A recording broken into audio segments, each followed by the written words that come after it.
I have been a massive fan of Vincent Zhao. I've always wanted him to hit it big, but despite his countless output working with big names such as Yuen Woo-ping, Gordon Chan, Corey Yun, and even Choi Huk, he has always failed to do so. So it's disheartening to say that Battle of the Wolf is not the film to put him in the big leagues. Battle of the Wolf is the type of film to piss you off with how stupid everything is. I want to be brutally honest. This will probably feel more like a rant with me listing a whole bunch of moronic things that happened in this film. Directed by Hong Kong director Jingle Ma, best known for Tokyo Raiders, Seoul Raiders, and Michelle Yeoh's The Silver Hawk. First off, Jingle Ma is not a good director at all. Though I enjoy Tokyo Raiders and kind of Seoul Raiders, everything else is just trash. So upon hearing his name, I was not expecting much from this film. Jingle Ma is also a DP, and the majority of his films he's also credited as such, but I have to say that his framing and lighting are just some of the worst. Battle of the Wolf sees Zhang Ji-yong, played by Vincent Zhao, as a criminal being escorted onto a passenger aircraft by two police officers. Also, on board the passenger aircraft is his wife and son. Among the passengers is also a very important person with knowledge of some MacGuffin thing that some powerful people are after. Just before takeoff, a group of terrorists make their way onto the plane and hijacks it. The terrorists worked for a shady individual and is after the VIP passenger. Holding their craft hostage, the terrorists slowly make their way through the passengers, trying to identify the VIP. Vincent Zhao has to use his wits and skills to fight off the attackers and save the day. So where to begin with the absolute stupidity of the film? Let's start with the opening where we see Vincent Zhao's character being escorted into the airport passenger waiting area to board a plane. And who happens to be on the same plane? His wife and son. One of the many coincidences of the film. And if the film mentioned a reason, then I must have missed it. Next, we see his son drop a ball, which happens to roll up to Zhao despite the distance they are sitting. And the kid runs up to Zhao, and the escorting police officers does nothing to prevent any interaction between Zhao and the kid. Bear in mind, the police are escorting a quote-unquote criminal, and they don't know the child is Zhao's son. So in all logic, Zhao is a threat, but the police don't even bat an eye. Next up, we have a group of terrorists rocking up on motorbikes riding up the runway towards the plane. And then they go up the stairs and onto the retractable bridge. Throughout all this, there's no security, no ground staff, or any passengers seeing this. The next biggest coincidence is the terrorist group is also a terrorist group that Zhao has happened to have a run-in with before. It was Zhao's heroics that helped in killing one of the terrorists, which resulted in him being charged with manslaughter, landing him in his current predicament. The murdered terrorist also happens to be the brother of the leader of the group, and he's also on board the current plane. Next up on the coincidence list is Zhao's former student from the police academy, who happens to be on the plane as a bodyguard to the VIP. There's this moment where Zhao spends an exhausting amount of time setting up a trap, and it's made to feel like it is this grand plan in taking on the terrorists.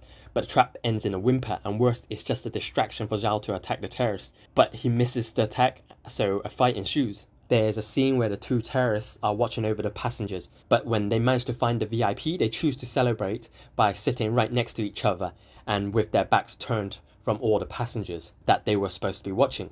So when all the passengers start blatantly passing things down to Zhao, they conveniently don't see a thing.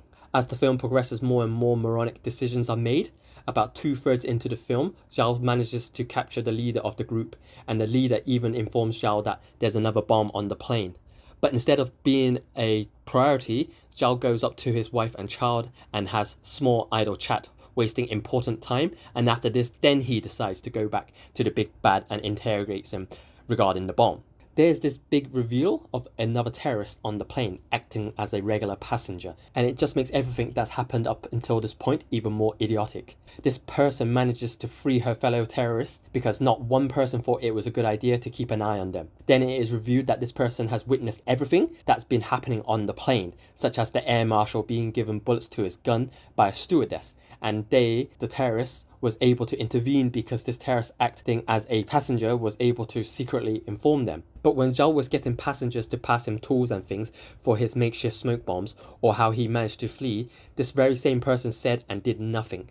Basically, this person could have prevented Zhao from doing anything from the start, and the terrorists would have succeeded but chose not to stop him. So if you thought the fights would save the film, then be prepared to be majorly disappointed. There's very little in terms of action in the film, and when they do occur, it's bog standard stuff. The major fight between Ken Law and Vincent Zhao is so pedestrian, the framing gets in the way quite a bit and the choreography is bland. Ken is supposed to be big and burly, but there's nothing in the fight to show the conflicting styles between the two combatants. Then we have a slightly better fight where the female member of the team and another terrorist member take on Zhao. In this fight there's snippets of okay choreography, but it ends pretty quickly. Nearing the latter half of the film there's more action, but all of it's very boring stuff. The final brawl, which includes the air marshal, the terrorist and the bodyguard and Zhao, is very weak and boring. There's no intricacies in the choreography, and worse, there's also no tension. Topping things off is the terrible comedy.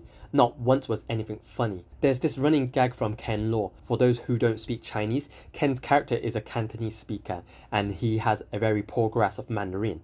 So whenever he speaks, it's incorrect pronunciation of Mandarin. He also fails to speak English, so his threats to the English-speaking stewardess are made to be funny, but it feels more cringeworthy and it is made worse when you consider that this is supposed to be a very tense scene. The funny factor is made more excruciating when you have this Caucasian actor speak perfect Mandarin and is there to criticize Ken. Ken Law's dialogues is so overbearing and he struggles big time with the comedy. It's just painful to watch his performance. The big bad played by Vincent Zhao is poorly acted. He possesses little in terms of threat and menace and comes off as a childish villain opposed to calculating. I think the worst performance comes from Vincent Zhao himself. He looks bored to death and comes off as lazy with his performance. He has no chemistry with his wife nor child, so any emotional beats are lost to the viewer. Last year I watched High Forces starring Andy Lau, also about terrorists on the plane, and I thought that was stupid and bad, but this takes the cake for sheer stupidity. If you want to watch a somewhat half-decent Die Hard on the plane